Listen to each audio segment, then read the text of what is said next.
When I got off the plane, a notification popped up on my phone. It was an announcement of my wife's wedding to her lover on social media. I rushed to the company, but I was stopped by the HR director at the elevator. "You are fired. Our company doesn't need freeloaders like you." I was utterly confused. Wasn't this my own company? "Is this a direct order from Claire Luna?" I inquired. "Ha ha, you are just a nobody in the company. Why would our president, Ms. Luna, bother with you? This is Mr. White's order." I laughed in disbelief. "Since when did Evan White speak for my wife? Where are they?" I asked the HR director. "They are finally having their wedding on the top floor of the banquet hall. You need to leave now, as the top floor is only accessible to the executives." Upon hearing that, I pushed the HR director away. I immediately pulled out my identification card and tapped it on the access scanner. Beep. Highest authorization confirmed. "Welcome back." I felt dizzy for a moment when I saw the sign on the door of the banquet hall. "Welcome to our wedding."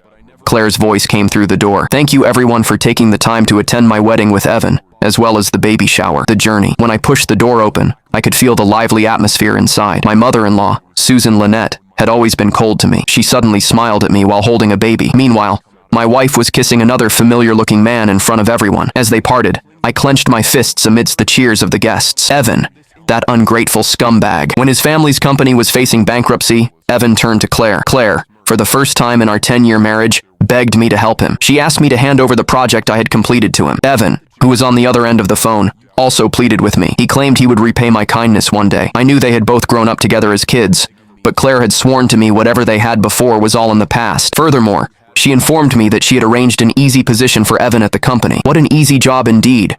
Wasn't it just being the child's dad? Our president, Ms. Luna, is so blessed. Her husband is a top investment banker, and now she has both a successful career and a happy family. I'm so envious. The executives around continued to flatter her. Susan, who was standing on the side listening, said smugly, "That's right. Evan is not only capable, but also he's got great genes. This child looks very much like his dad." The whole banquet hall was immediately filled with joy. Evan smiled as he wrapped his arms around Claire's waist. I felt nauseous looking at them.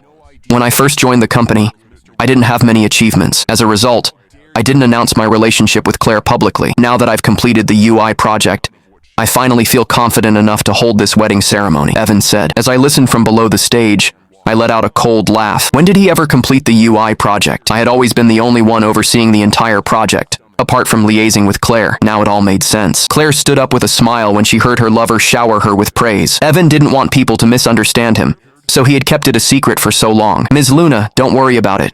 Mr. White is such an outstanding young man." After hearing so much praise, Evan was about to raise his glass to make a toast. Looking over the crowd, he suddenly noticed me, who was standing below the stage. He quickly stood up and looked toward Claire beside him. I didn't give them time to react. I charged forward and kicked Evan onto the ground. The sudden turn of events stunned everyone. "When did the UI project become something you completed all by yourself?" Claire quickly stood in front of Evan. "What is wrong with you?" Claire shouted. Evan, terrified, hid behind Claire and looked at me. I looked at her and said coldly, "Is this what you called an easy job? A stay-at-home dad?" Claire wanted to rebuke me, but she was interrupted by the financial director. "Are you our company's employee? I don't think you'll be working here anymore." I couldn't care less about the noise around. I just quietly stared at Claire. "Don't you have anything to say to me?" Claire wanted to speak up, but Evan suddenly grabbed her from behind. I then noticed our wedding rings were now on their fingers. After all that talk about me losing my wedding ring while working abroad, it turned out to be just an excuse for Claire to give it to her lover. "Mr. Warren, please don't blame Claire. It's all my fault." Looking at his pretentious expression, I let out a cold laugh. I grabbed the wine next to me and splashed it on him. Claire then slapped me in the face and shouted, "Jake Warren, have you had enough?" She then spoke grimly, "Go outside for now.